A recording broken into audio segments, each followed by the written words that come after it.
नमस्कार दोस्तों, मैं उम्मीद रखती हूँ कि आप अपने घर में सकुशल होंगे, खुशहाल होंगे। और भगवान से मेरी यही प्रार्थना है कि ये लॉकडाउन जल्दी से हटे और हम अपने बच्चों के रूबरू हों। लेकिन जब तक लॉकडाउन नहीं होता है तो हमें अपना कार्य सुचारू रूप से चलाते रहना है और स्कूल को बच्चों के घर तक ले जाते रहना है। तो चलिए एक बार फिर हम स्कूल को बच्चों के घर तक लेकर जाते हैं ताकि हमारे बच्चे हमें सामने देखकर खुश रहें और ये सोचें कि हमारी मैम ही हमें पढ़ा रही है। तो चलिए एक कदम और बढ़ाते हैं। तो चलिए, जैसा कि मैंने आपको बताया है, मैंने अपनी गली से किसी बच्चे से बुक्स ली है ताकि हम अपने बच्चों तक सही पाठ पहुंचा सकें। तो चलिए आज हम 3rd क्लास का लेसन 1 देश की माटी पढ़ते हैं। तो अभी देखिए मैं एक एक लाइन आपको दिखा रही हूँ ताकि हमारे बच्चे जो घर पर हैं वो आराम से इनको पढ़ सकें, देख सकें। ये देखिए, तो ऐसे मैंने बहुत ही नज़दीक से दिखा रही हूँ ताकि बच्चे हमारे वीडियो को भी बड़ी आसानी से देखकर पढ़ सकें। ये ना हो कि वो पढ़ न पाए, ये नहीं हो कि वो पढ़ नहीं पाए।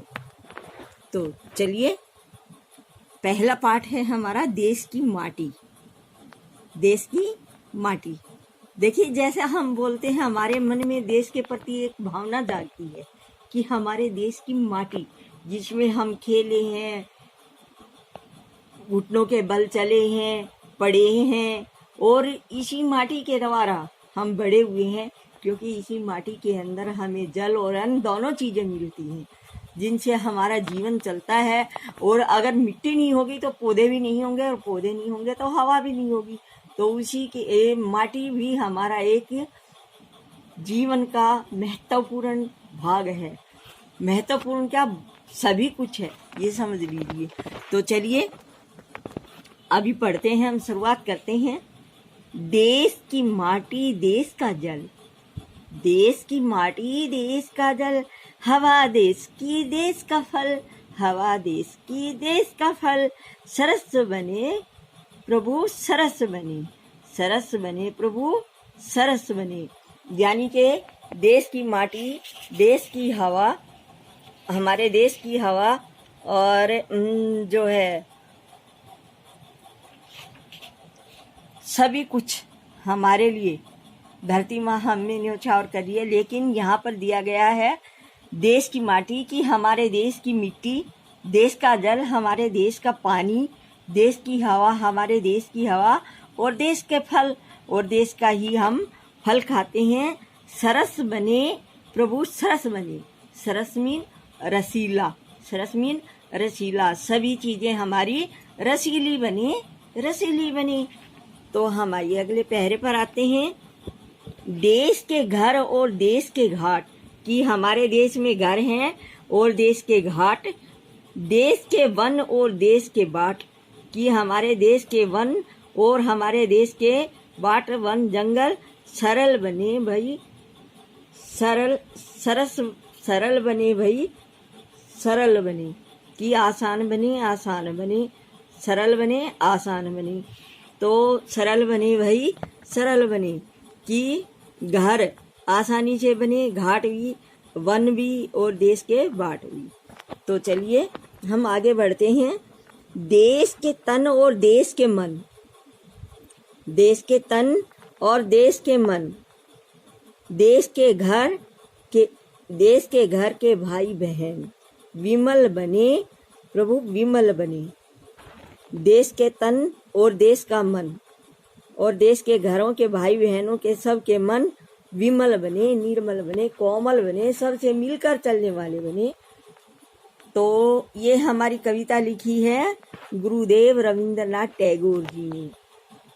किसने लिखी है बच्चों? गुरुदेव रविंद्रनाथ टैगोर जी ने, जो कि हमारे भारत के शिक्षक थे, सबसे पहले शिक्षक थे। तो यहाँ पर हमारे कुछ शब्दों के अर्थ दिए गए हैं। तन, शरीर, बाट, रास्ता, माटी, मिट्टी, विमल, साफ, स्वच्छ, सरस, रस भरा। अभी देखिए यहाँ पर प्रश्न कुछ दिए गए हैं। कविता के प्रत्येक पद में कवि ने देश के लिए अलग अलग कामना की है। कविता को पढ़कर लिखें कि निम्नलिखित कामना किस किस के लिए की गई है। सभी के लिए की गई है बच्चों, जैसा कि देश की माटी के लिए, जल के लिए, माटी, जल और फल, हवा, फिर उसके बाद घर, घाट, वन, बाट, और उसके बाद तन, मन और भाई बहन। तो ये यहाँ पर सभी आपने लिखने हैं। सरस में पहले जो पैरे में दिया गया है, वो पहले पैरे में क्या दिया गया है बच्चों, क्या दिया गया है बताओ। पहले पैरे में मैम दिया गया है माटी, जल और हवा, फल। माटी, जल, हवा और फल। तो ये आपने यहाँ पर लिखने हैं। फिर आगे आता है हमारा प्रश्न। कविता के रचनाकार का नाम लिखो। गुरु रविंद्रनाथ टैगोर। क्या लिखोगे? गुरु रविंद्रनाथ टैगोर। इस कविता को आप क्या नाम देना चाहेंगे? यह कविता हमारे लिए बनी है और देश की माटी। यदि आपको प्रभु से 3 चीजें मांगने को कहा जाए तो आप कौन सी 3 चीज मांगोगे? तो बच्चों, ये अभ्यास आपको घर से करके लाना है। जय हिंद, जय भारत।